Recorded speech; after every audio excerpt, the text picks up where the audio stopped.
नमस्कार दोस्तों, स्वागत है आपका इस अपने YouTube चैनल में। दोस्तों, 18 दिन चले महाभारत के युद्ध में रक्तपात के सिवाय कुछ हासिल नहीं हुआ। इस युद्ध में कौरवों के समस्त कुल का नाश हुआ। साथ ही पांचों पांडव को छोड़कर पांडव कुल के अधिकांश लोग मारे गए। लेकिन इस युद्ध के कारण युद्ध के पश्चात एक और वंश का खात्मा हो गया। वो था श्री कृष्ण जी का यदुवंश। महाभारत कौरवों और पांडवों के बीच हुए युद्ध का वो रूप है जिसने कुरुक्षेत्र की मिट्टी तक लाल कर दी थी। कहा जाता है कि इस भयंकर युद्ध में इतने लोगों ने अपनी जान गंवाई थी कि आज भी उनके लहू से कुरुक्षेत्र की मिट्टी का रंग लाल ही है। महर्षि वेद व्यास ने महाभारत की कहानी को 18 खंडों में संकलित किया था। कुरुक्षेत्र का युद्ध इस ग्रंथ का सबसे बड़ा भाग है, लेकिन युद्ध के पश्चात भी बहुत कुछ ऐसा रह गया जिसके विषय में जानना बहुत जरूरी है, जिनमें भगवान श्री कृष्ण की मृत्यु और द्वारका की नदी में समा जाने की घटना अत्यंत महत्वपूर्ण है। मौसल पर्व 18 पर्वों में से एक है जो 8 अध्यायों का संकलन है। इस पर्व में भगवान कृष्ण के मानव रूप को छोड़ना और उनकी मृत्यु के पश्चात उनकी नगरी द्वारका के साथ घटी घटना का वर्णन है। तो आइए दोस्तों, जानते हैं क्या छिपा है मौसल वर्ष की कहानी के भीतर। लेकिन उससे पहले दोस्तों, अगर आपने इस चैनल को अभी तक सब्सक्राइब नहीं किया है तो चैनल को सब्सक्राइब जरूर कर लें, और अगर वीडियो अच्छी लगे तो लाइक करना बिल्कुल भी ना भूलें। यह घटना कुरुक्षेत्र के युद्ध के 35 साल बाद की है। कृष्ण की द्वारका नगरी बहुत शांत और खुशहाल थी, जहाँ युवाओं के भीतर चंचलता बड़ी ही सामान्य थी और वे सभी भोग विलास में लिप्त रहते थे। एक बार कृष्ण के पुत्र शाम को एक शरारत सूझी। स्त्री का वेश लेकर वह अपने दोस्तों के साथ ऋषि विश्वामित्र, दुर्वासा, वशिष्ठ और नारद से मिलने गया। वे सभी भगवान श्री कृष्ण के साथ एक औपचारिक बैठक में शामिल होने के लिए द्वारका आए थे। स्त्री के वेश में शाम ने ऋषियों से कहा कि वो गर्भवती है। वे उसे ये बताएं कि उसके गर्भ में बच्चे का लिंग क्या है। उनमें से एक ऋषि ने इस खेल को समझ लिया और क्रोधित होकर शाम को श्राप दिया कि वो लोहे के तीर को जन्म देगा, जिससे उनके कुल और साम्राज्य का विनाश होगा। शाम ने ये सारी घटना उग्रसेन को बताई। उग्रसेन ने शाम से कहा कि वे तांबे के तीर का चूर्ण बनाकर प्रभास नदी में प्रवाहित कर दे। इस तरह उन्हें उस श्राप से छुटकारा मिल जाएगा।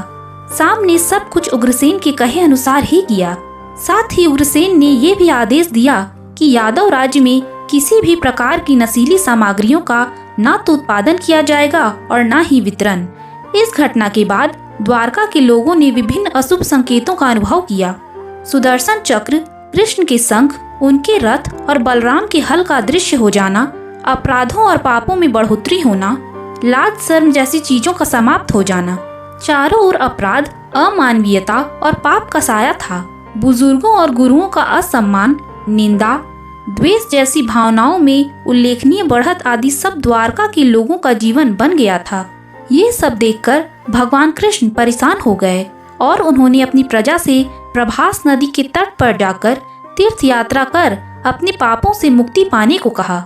सभी ने ऐसा ही किया, परंतु जब सभी यादव प्रभास नदी के किनारे पहुँचे तो वहाँ जाकर सभी मदिरा की नशे में चूर होकर भोग विलास में लिप्त हो गए। मदिरा की नशे में चूर सत्याकी कृतवर्मा के पास पहुंचा और अश्वत्थामा को मारने की साजिश रचने और पांडव सेना के सोते हुए सिपाहियों की हत्या करने के लिए उसकी आलोचना करने लगा। वहीं कृतवर्मा ने भी सत्याकी पर आरोप मढ़ने शुरू कर दिए।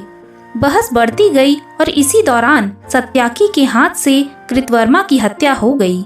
कृतवर्मा की हत्या करने के अपराध में अन्य यादवों ने मिलकर सत्याकी को मौत की घाट उतार दिया। जब कृष्ण को इस बात का पता चला तो वे वहां पर प्रकट हुए और एकरा घास को हाथ में उठा लिया। ये घास एक छड़ में परिवर्तित हो गई, जिससे श्री कृष्ण ने दोषियों को सजा दी। मदिरा की नशे में चूर सभी ने घास को अपने हाथ में उठा लिया और सभी के हाथ में मौजूद वो घास लोहे की छड़ बन गई, जिससे सभी लोग आपस में ही भिड़ गए और एक दूसरे को मारने लगे। वभ्रु, दारुक और भगवान कृष्ण के अलावा अन्य सभी लोग मारे गए। यदुवंश के नाश के बाद श्री कृष्ण के ज्येष्ठ भाई बलराम समुद्र तट पर बैठ गए और एकाग्रचित्त होकर परमात्मा में लीन हो गए। इस प्रकार शेषनाग के अवतार बलराम जी ने देह त्यागी और स्वधाम लौट गए। लोहे की छड़ का चूर्ण एक मछली ने निगल लिया और वह उसके पेट में जाकर धातु का एक टुकड़ा बन गया। जीरो नामक शिकारी ने उस मछली को पकड़ा और उसके शरीर से निकले धातु के टुकड़े को नोकीला कर तीर का निर्माण किया। कृष्ण वन में बैठे ध्यान में लीन थे। जीरो को लगा वह कोई हिरन है। उसने कृष्ण पर तीर चला दिया, जिससे श्री कृष्ण की मृत्यु हुई। कुछ समय बाद अर्जुन मदद लेकर द्वारका पहुँचे और कृष्ण की मृत्यु की खबर पाकर अत्यंत दुखी हो गए। कृष्ण के जाने के बाद द्वारका में उनकी 16,000 रानियां, कुछ महिलाएं, वृद्ध और बालक ही शेष रह गए। वे सभी इंद्रप्रस्थ के लिए रवाना होने लगे। इसके बाद उस क्षेत्र में सभी देवता और स्वर्ग की अप्सराएं, यक्ष, किन्नर, गंधर्व आदि आए और उन्होंने श्री कृष्ण की आराधना की। आराधना के बाद श्री कृष्ण ने अपने नेत्र बंद कर लिए और वे सशरीर ही अपने धाम को लौट गए। महाभारत युद्ध की समाप्ति के बाद जब युधिष्ठिर का राज तिलक हो रहा था, तब कौरवों की माता गांधारी ने महाभारत युद्ध के लिए श्री कृष्ण को दोषी ठहराते हुए श्राप दिया कि जिस प्रकार कौरवों के वंश का नाश हुआ है, ठीक उसी प्रकार यदुवंश का भी नाश होगा। तो दोस्तों, महाभारत की इस अनसुनी कहानी आप सभी को कैसी लगी? अगर ये कहानी आपको अच्छी लगी हो तो कमेंट सेक्शन में कमेंट करके जरूर बताइएगा। धन्यवाद।